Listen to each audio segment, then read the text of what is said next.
Ayan na.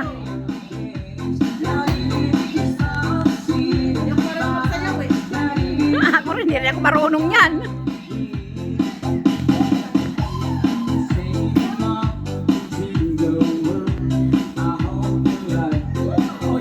Tingnan mo, Ate Ana, may dancer ka na, may singer ka pa.